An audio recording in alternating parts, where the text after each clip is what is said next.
پچھلے ہفتے دارالعلوم دیوبند کی چھاؤں میں ایک جماعت نے اپنا بہت بڑا پروگرام کیا اور اس میں پورے ملک کی ادھر کی ادھر کی فلاں کی تلاں کی باتیں کرتے رہے، لیکن ان قراردادوں کے اندر کہیں ایک لفظ یہ نہیں لکھا کہ ہماری قوم میں ایک بزرگ بندہ ہے، ہماری قوم میں ایک شریف آدمی ہے، ہماری قوم کا ایک دائی ہے جس کا نام مولانا کلیم صدیقی ہے، جس پر مقدمہ جھوٹا پڑ گیا۔ حکومت کو ایک دفعہ اس اجلاس کے اندر ایک دفعہ ان مولویوں نے قرارداد پیش کر کے حکومت کو نہیں کہا کہ ہماری بات سننی چاہیے، ہمارے ساتھ زیادتی ہوئی ہے۔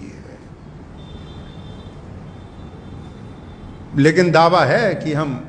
ہمدرد ہیں قوم کے،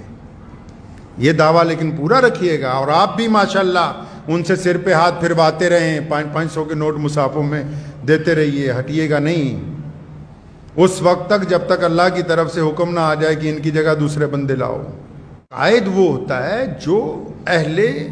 اقتدار کے سامنے، جو حکمرانوں کے سامنے اپنی قوم کے دکھ درد کو رکھ سکے۔ چمچوں اور لیڈروں میں فرق ہوتا ہے۔ حکومت کو چمچوں کی ضرورت نہیں ہوتی، حکومت کوئی بھی ہو، سرکار کوئی بھی ہو، چمچے تو جب کئی سرکار بنتی بہت سارے آ جاتے، لیکن آپ کو یہ راز کی بات بتاؤں، حکومت کو چمچوں کی ضرورت نہیں ہوتی، حکومت کو لیڈروں کی ضرورت ہوتی جو آ کے بتا سکے ان کو کہ زمین پر کیا اچھا چل رہا ہے، کیا برا چل رہا ہے۔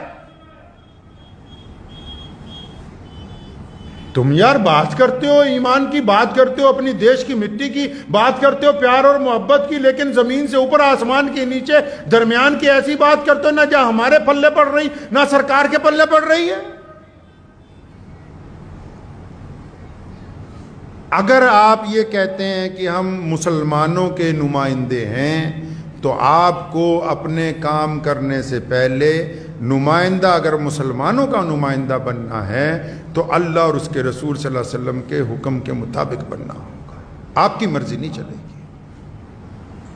آپ کو اللہ اور اس کے رسول صلی اللہ علیہ وسلم کے حکم کے مطابق نمائندگی کرنی ہے۔ آج بس جمعے میں ارادہ پہلے تھا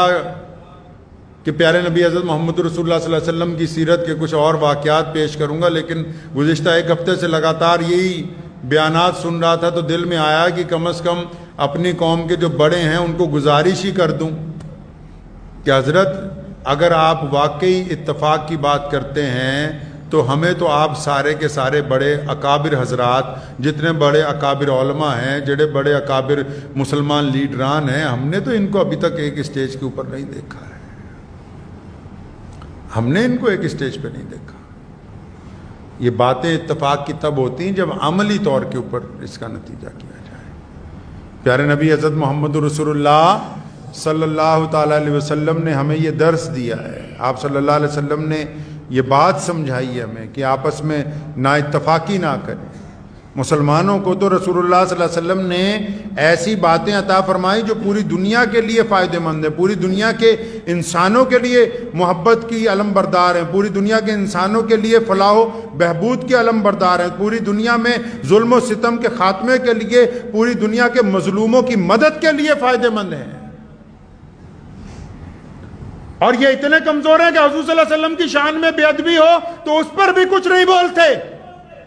جبکہ ان کو پتا کہ پوری کائنات میں مسلمانوں کو اپنی جان سے، مال سے، ہر شے سے زیادہ اگر کوئی قیمتی ہمارے نزدیک ہے تو صرف اور صرف حضرت محمد رسول اللہ صلی اللہ تعالیٰ علیہ وسلم کی ذات گرامی۔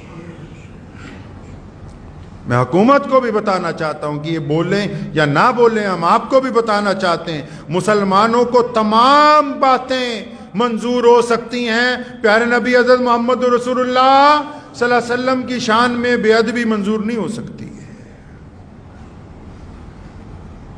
تو اس لیے آپ تمام حضرات سے گزارش ہے جو جس علاقے میں رہتے ہیں کہ جو مسلمان لیڈر، جو مسلمان مولوی اتفاق کی بات کرے تو پہلے اس کے کردار میں دیکھیں کہ کیا واقعی اس میں کوئی اتفاق والی بات ہے بھی کہ نہیں ہے۔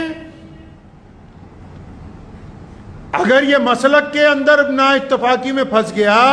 اگر یہ ذات و برادری میں نا اتفاقی میں پھنس گیا، جو اپنے گھر میں ایک جماعت کے دو ٹکڑے کر کے بیٹھے ہوں وہ اتفاق کی بات کرتے ہیں، جو مسلک کی بنیاد پر دوسرے کو غیر مسلم قرار دے دیں وہ بھی اتفاق کی بات کرتے ہیں۔ حیرت انگیز گفتگو ہے ان حضرات کی، جن کو ذمہ دیا گیا کہ ہم آپ کو اپنا امام بناتے ہیں، آپ کو اپنا قائد بناتے ہیں، تو وہ صرف دعوتیں اڑاتے ہیں، وہ دکھ درد کی بات ہی نہیں کرتے، وہ پریشانی کی بات ہی نہیں کرتے۔ بندہ وہی ہے جو دکھ درد کے اندر دوسرے کی تکلیف کو سمجھے۔ گھر کا بڑا تو اسی کو کہتے ہیں نا جی، ہر بندہ اس کے پاس جاتا ہے، اپنا دکھ بتاتا ہے، تکلیف بتاتا ہے، اور جب گھر بہت بڑا ہو، جو یہ ملک بھی ایک گھر کا درجہ رکھتا ہے، اگر یہ ملک اتنا بڑا ہے اور اس گھر کا جو بڑا ہے اس کے پاس کوئی بندہ پہنچے ہی نہ اپنی قوم کا دکھ درد لینے کے لیے، دور دور ہی شور مچاتا رہے،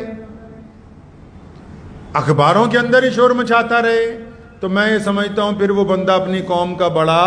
ہو نہیں سکتا۔ اس لیے مسلمانوں سے گزارش ہے کہ اگر اب بار بار آپ کو دھوکہ کھانے کی عادت ہی پڑ گئی ہے تو پھر یہ دھوکہ آپ ہی کو مبارک ہو۔ جو لوگ بار بار ایک سراغ سے ڈسے جاتے ہیں، محمد رسول اللہ، کہیے صلی اللہ، زور سے صلی اللہ، صلی اللہ۔ بڑی پیاری بات ہے جو آپ کو بتانے لگا ہوں، محمد رسول اللہ صلی اللہ علیہ وسلم نے فرمایا جو ایک سوراخ سے، سوراخ ایک ہے نا، جو ایک سوراخ سے بار بار ڈسا جاتا ہو وہ ایمان والا ہو نہیں سکتا۔ دعا کیجئے اللہ تعالیٰ مجھے بھی آپ سب کو ان باتوں پہ عمل کی توفیق عطا فرمائے۔ وآخر دعوانا ان الحمدللہ رب العالمین۔